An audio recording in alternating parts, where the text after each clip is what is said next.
Hey, welcome back to the Disney Plus Everyday Challenge, and today we have Captain America: The Winter Soldier. This is the sequel to the original, the first Avenger movie. Captain America: The First Avenger. Yeah, big part of the MCU. In fact, this is kind of a humongous turning point in the MCU. Not only in front of the camera, but behind the camera as well. This is directed by Joe and Anthony Russo, who you might know as the directors of Avengers Infinity War and Endgame. And they were tapped to wrap up the entirety of the massive 23 movie mega epic with their battle with Thanos. That was no small task. I mean, just getting the. I said this before when we watched the first Avengers film and also the second Avengers film, that it was no small task to even have an Avengers film, where the idea of putting Captain America, Iron Man, and Thor, not to mention Hulk, Hawkeye, and Black Widow in the same movie, was just something that nobody had ever tried before, not just in the Marvel universe, but the idea of connecting so many films together with characters who are very different. Yes, it works in comics. It works beautifully in comics. But will the rest of the world go, oh, there's a guy with a magic hammer who flies around and he's a god, gonna team up with a guy who fought in World War II and just throws a shield around, but he's physically perfect, and a guy in a metal suit. They're gonna team up. It just seems like three very different characters, three very types of different types of films they would be in, and well, it worked out. Here we have Captain America. This is well after the events of the first Avengers movie, and this is a big lead-in to Age of Ultron. So this is somewhere in the middle. But I was saying how they picked Joe and Anthony Russo. This is pretty much, I mean, these are guys who used to direct Community episodes, with Abed and in the morning. Yeah. Why can't I say his name? Oh God, Daniel Glover's name. Troy and Abed in the morning. So yeah, Troy and Abed in the morning. You notice this is. I could have edited that out. I don't edit these things to your benefit and to my embarrassment. But yeah, the Adventures of Troy and Abed and everybody else. By the way, Danny Pudi does make an appearance in this film, as do other. I think in most Russo films, different Community actors show up in there. Anyway, they had other credits to their name, but I think after this movie, this pretty much put them at the top of the list to take on Avengers 3 and 4, Infinity War and Endgame, and for good reason, because holy crap. Sometimes when I watch these Disney Plus things, I put it on I have a 2-screen setup in my office, and I'll be working on one thing, and I'll put something else on the other screen, and I'll be, that's funny. I'll take note of that. That's interesting. I'll be able to watch it and work. I got no work done while watching this thing. And yes, I said this yesterday. I've watched this movie probably more than any other movie in the MCU because it was my job to do so at one point. No, I didn't work for Marvel or Disney. I had to test pay-per-view kind of stuff to make sure that the video worked correctly, and one of the test things was this, along with Guardians of the Galaxy at one point. So between those two, I've watched those movies more than anything else, over and over again, different parts, jumping around, sometimes backwards, last scene, middle scene, first scene. I've watched these things so many times, and I still can't get enough of this film. It's an action, political, spy thriller with, Captain America, Mr. Goody Two-Shoes, America, from World War II Goody Two-Shoes, Mr. America, as the lead. You'd figure somebody this wholesome, who's also come out of a major world war, thankfully, hopefully the last World War, would, have a bit more of an edge to him. Well, no, he does have a bit of an edge now to him because of the events of this film, but he's still somewhat of an innocent, kind of trying to make his way in the modern world. it's it's neat to see that contrast, and that he still has things to discover and things to make him understand how the world has changed, how America has changed, and when it turns out that he discovers that Shield isn't exactly what he thought it was, the peacekeeping force for the entire world, it gets pulled out from under his feet. It makes him a little bit cynical, but not so much that he isn't going to fight for what's right, and he isn't going to fight that he's not going to stop fighting for America and the world. It's kind of freaking great. I mean, that's the emotional underlying part of it, but of course most people are just going to notice it for the action in front of the camera here. Like I'm saying, I said earlier, this is it's a big change. Like, in order for us to say, this had to happen, because when it came to the moment of fighting Thanos and everything else, we had to know that there was not going to be a big army backing everything up. It's technically, let's say Shield was not infiltrated by Hydra. Spoilers.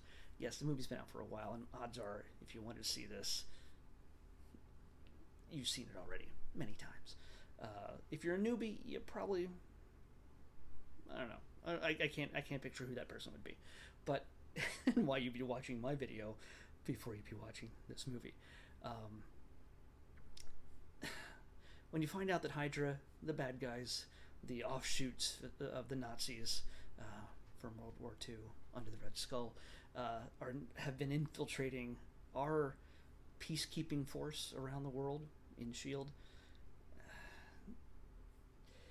it had to go away. Let's just say that if that hadn't happened, when it came to Thanos showing up and having the Avengers, they'd say, "Hey, world peacekeeping force with massive flying, machines, the helicarriers, help us out." And they still would have probably got slaughtered, but this sort of pulls the rug out from everybody and say, look, the Avengers just have themselves.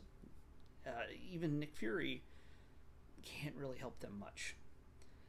He tries, but at this, when it comes to Thanos, yeah, they've got themselves, and we see how they fail in Infinity War.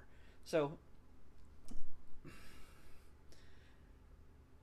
there's story-wise, we bring back a certain character in the Winter Soldier that fans, when they saw that name, when they saw that title thrown up there. Yes. By the way, I don't know if you remember when they started announcing their future slate at one point many years ago, and this was originally titled Captain America: The Serpent Society, which is a real thing. It's a real evil group of snake people that exists in the comics, which sounds like it could be cool if that happened at some point. But when they go when Feige just went, no, let's change that. The Winter Soldier. That's when everybody freaked out. That's because they knew that Bucky was coming back. Yes, there's spoilers aplenty in this one. So yeah, we have the struggle of Captain America. By the way, we don't even see the Winter Soldier until a half hour into this film, and Cap doesn't run into him until a good more than halfway through the film, an hour and 15-20 minutes. This is an hour. By the way, this is from 2014, and it's 2 hours and 17 minutes long. So this is one of our longer films. Nothing compared to what the last two Avengers films are. But yeah, this is one of my longer watches, which I don't mind because I really love this movie. Along with Cap, of course, we have Nick Fury, we have Black Widow, and we get to see a great dynamic between Steve and Natasha, and we have the introduction of Falcon, played by Anthony Mackie, who eventually will become an Avenger. And so yeah, it's kind of great because Falcon, Anthony Mackie, is a great character. And one of the things that movies tend to do, if you watch any movie, especially if it's an action or adventure type of film, the first 5 minutes of any film, a friend of mine wrote a book about this, the first 5 minutes of any film tends to be a very energetic, action-oriented, big scene that sort of sets the tone, and then you drop back, and then you talk about what's going on in the main character's life or whatever. There's a certain pace to every film. This film sort of bucked that trend a little bit, because the first few minutes of this film, maybe not, it's not the first 5 minutes, but the first few minutes of this film is very quiet, and we get to reintroduce ourselves to Cap, and we get introduced to Sam Wilson as they're running around the mall in Washington, D.C., the big waterway. I've walked through that, by the way, when it was drained. I probably shouldn't have, but I have done that. The big waterway between the Washington Monument and the Lincoln Memorial. And of course, the joke, the bit that people like to quote is, on your left, because Cap just keeps lapping him over and over again. He just can't stop running. Yeah, it's a very friendly exchange. There's no big action sequence. There's lots of humor, and you get to see how Steve is handling his introduction to the world, and you get to see a little bit about Sam's history and why they instantly connect as soldiers, current and former.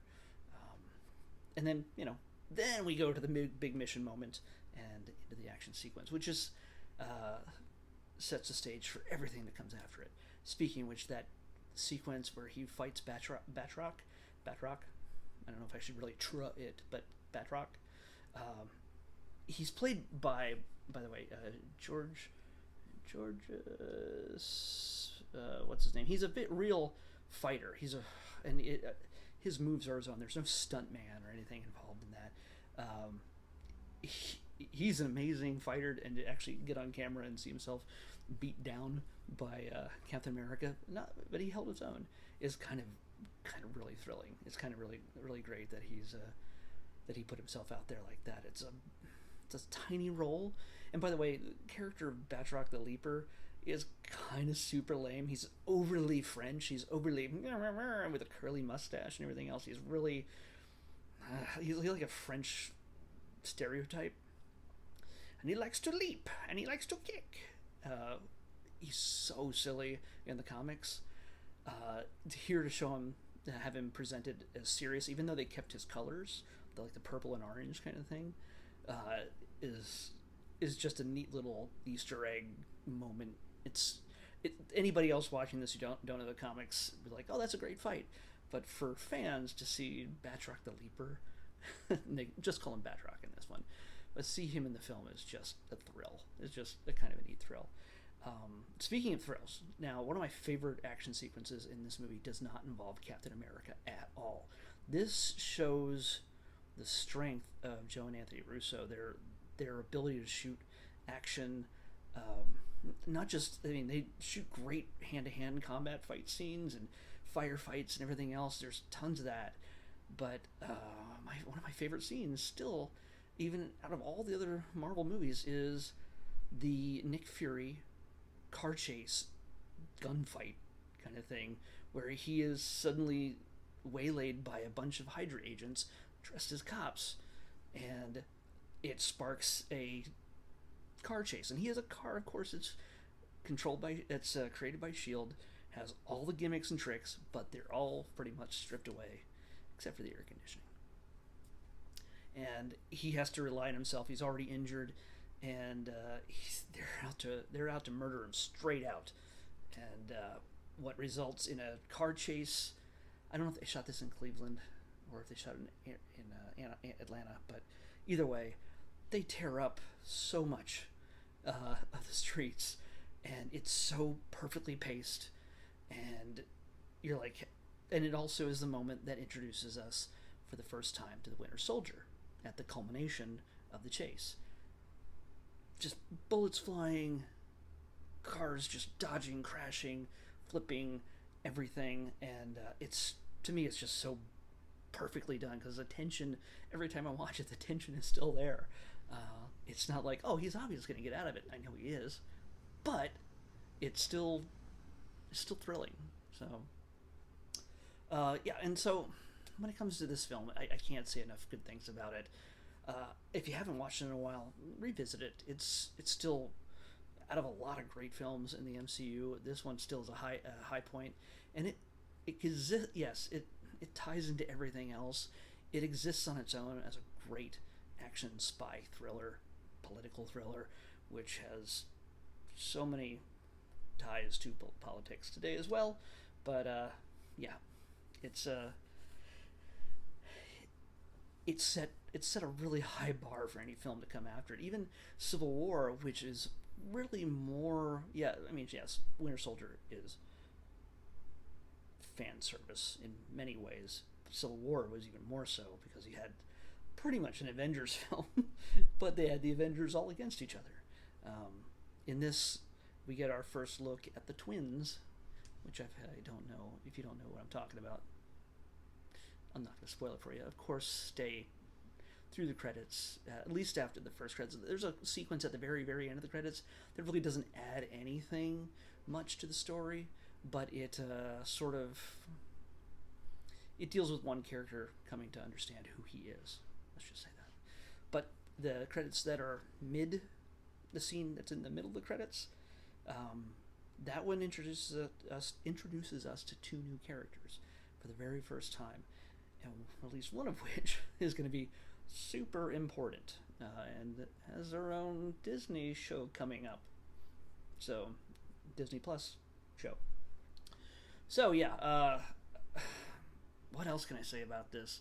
Haley Atwell shows up in this as well, Peggy Carter, and that's one of the things I'm still curious about, because there's so much said in this, and considering if you know how Endgame ends in relation to Captain America and Peggy, this one raises a lot of red flags because she talks about her life and who the man she marries, and things don't exactly jive with.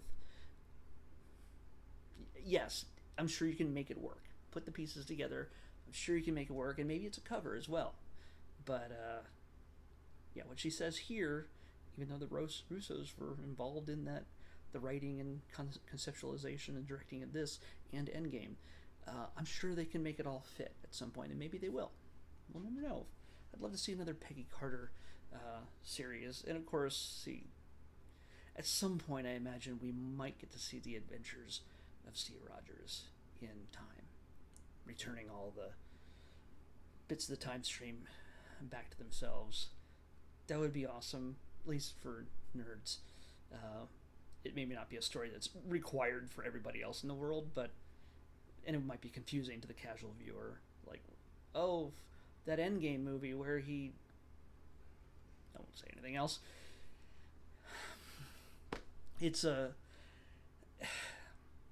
I'm just a nerd for being complete about certain things. So, yeah, I've spoiled so much in this, and I don't want to spoil anything else. There's lots of neat little twists and turns, perfect action, and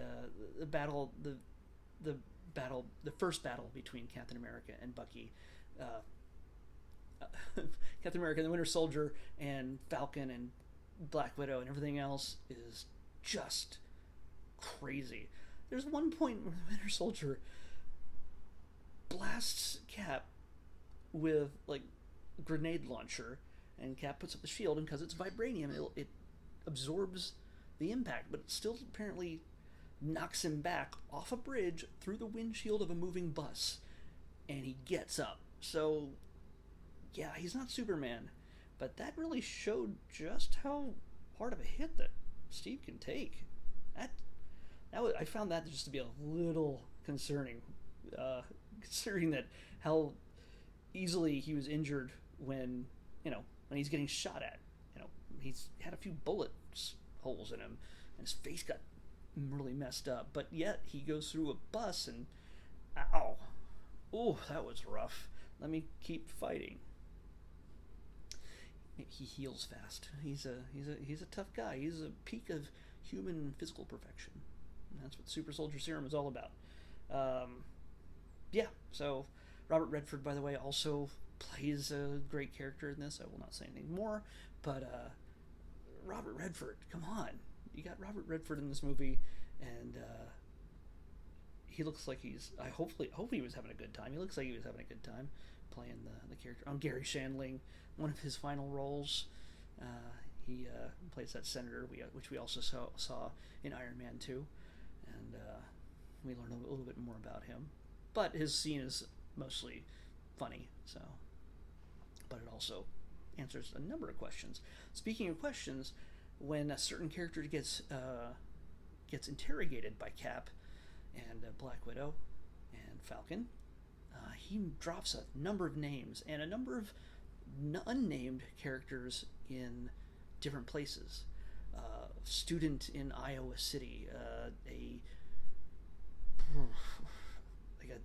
I think a professor in Middle East somewhere. Like, there was a number of different things, and also Stephen Strange, which, by the way, Doctor Strange had not come out yet. So, and he, depending on when this film was set, Stephen Strange didn't exist. I mean, Doctor Strange, as the master of the mystic arts, did not exist. So, yeah, the algorithm might be telling the future, but that's a pretty dang good guess that Stephen Strange would become dangerous to the bad guy's plans. So, I don't know. We'll see. Oh, wait. The next Doctor Strange movie might answer all that. Okay. Well, I've said enough about this. Great film. Anytime you get a chance to put it on, you could try to put it on in the background and ignore it. It ain't gonna happen. At least it doesn't happen with me. I can't stop watching it. So now I'm gonna try to see if I can get anything done tonight after this. Come back. Come on. Let's pick tomorrow's episode. Come on. All right. 717. All right, 717. I know that area code. Oh, this is... Man, we're going from low to high. Did we have this one? No, we have not.